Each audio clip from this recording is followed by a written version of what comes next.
Mga ka-crypto, may isang galaw sa market na hindi pwedeng i-ignore or baliwalain sapagkat meron pong isang whale ang nagbukas ng $1.73 million na long position kay XRP gamit ang 20 times leverage sa entry na $2.08. Hindi po ito small time trade. Hindi ito test position. Ito ay malinaw na statement. Ayon po kay Saif Crypto, ang nagbahagi ng trade na ito sa X, whales don't change. Whales don't chase. They position first. Ibig sabihin, hindi po sila humahabol sa pump. Nauuna sila bago gumalaw ang presyo. Kaya lumabas po ang trade habang sa XRP ay tahimik na naglalaro sa bandang $2 na presyo. Walang hype, walang momentum. At sa ganitong katahimikan, kadalasan nagsisimula ang malalaking galaw. Kaya yan po ang siyang ating pag-uusapan sa video na ito. Ano nga ba ang detalye ng whale position at bakit po ba ito mahalaga? Yan, himayin po natin ang numbers dahil dito po nagiging seryoso ang usapan. Ang whale ay may hawak na 842,321 XRP. May liquidation price sa bandang 0.524. Ibig sabihin, handa po siyang tiisin ang matinding volatility bago pa ma-liquidate. Ang ganitong setup ay hindi po ginagawa ng trader na nag-aalinlangan. Ang 20 times leverage ay nangangahulugan ng malinaw na directional bias. Hindi po siya naglalagay ng pera para lang sa range play. Ang timing nito habang sa XRP ay nagko-consolidate sa $2 area ay nagsasabing may inaasahang volatility expansion. Kapag ang isang whale ay pumwesto bago gumalaw ang presyo, kadalasan may nakikita siyang hindi pa nakikita ng karamihan. Ngayon ay ano po ba ang ipinapakita ng kasalukuyang price action ni XRP? Sa mga nakaraang linggo, si XRP po ay umiikot lang sa pagitan ng $2.03 hanggang $2.20. Walang breakout, walang breakdown. Para sa iba, boring ito. Pero para sa mga veteranong analyst, ito po ay compression phase. May selling pressure sa itaas. Yan, meron pong selling pressure sa itaas. Pero matibay po ang support sa ibaba ng $2. Ibig sabihin may pumipigil po sa pagbagsak. Kapag ganito po ang galaw at biglang may whale na pumasok na malaki, nagiging malinaw ang narrative. Ang base ay binubuo at may naghahanda para sa susunod na yugto.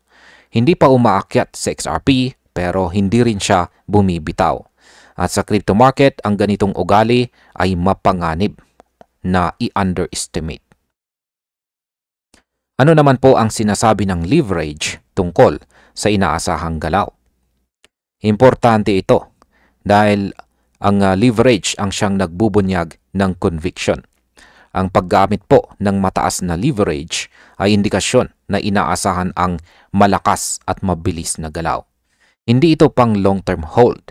Ito ay pang timing ng breakout. Ang whale na ito, malinaw na umaasang lalabas sa XRP sa kasalukuyang consolidation. Kapag mali siya, mabilis din ang parusa. Kaya ang tanong, bakit siya susugal ng ganito kalaki? Simple lang ang sagot, may inaasahang catalyst. At madalas ang mga catalyst na ito ay hindi pa headline news. Nauuna ang positioning bago ang balita. Ganito po kumilos ang mga smart money. Paano naman po pumapasok dito ang institutional interest at saka XRP ETF? Hindi isolated event ang whale trade na ito. Sa mga nakaraang linggo, tumataas ang institutional interest kay XRP, lalo na dahil sa lumalawak na listahan ng spot XRP ETF. Ang mga produktong ito nagbibigay po ng regulated exposure at nagdadala ng bagong liquidity. Habang lumalakas ang inflows, nababawasan po ang XRP sa mga exchanges. Mas kaunting supply, mas sensitibo po ang presyo sa demand. Para sa mga whale, ito ay perpektong kondisyon. Consolidated price, rising institutional demand, shrinking exchange supply. Kapag pinagsama-sama mo ang mga ito, hindi na ito tsamba. Ito ay calculated positioning. Ano naman po ang koneksyon ng whale activity sa volatility? Kapag may malalaking position na pumapasok, nagbabago po ang market dynamics. Ang liquidity, ang order book, at ang reaksyon ng presyo nagiging mas mabilis.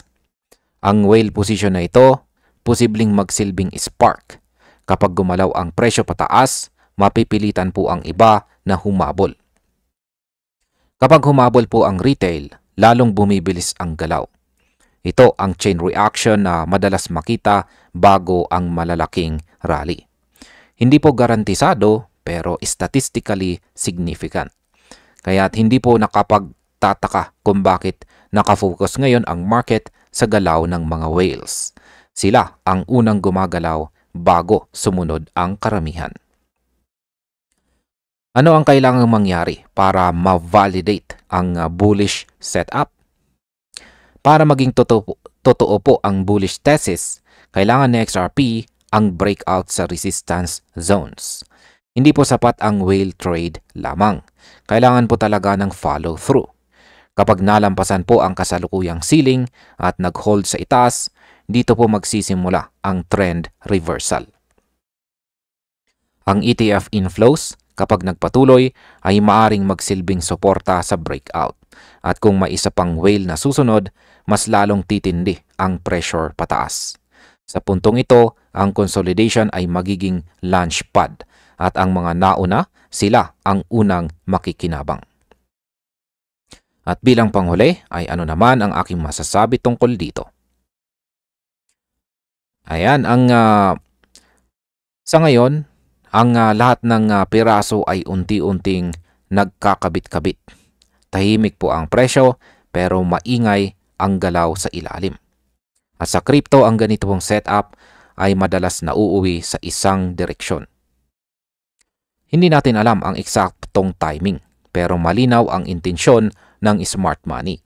Kapag si XRP ay gumalaw, hindi po ito basta-basta. At kapag nangyari ito, huli na para magtanong kung bakit. At ayan, hanggang dito na lamang po tayo sa video na ito mga ka-crypto. Maraming salamat sa panonood.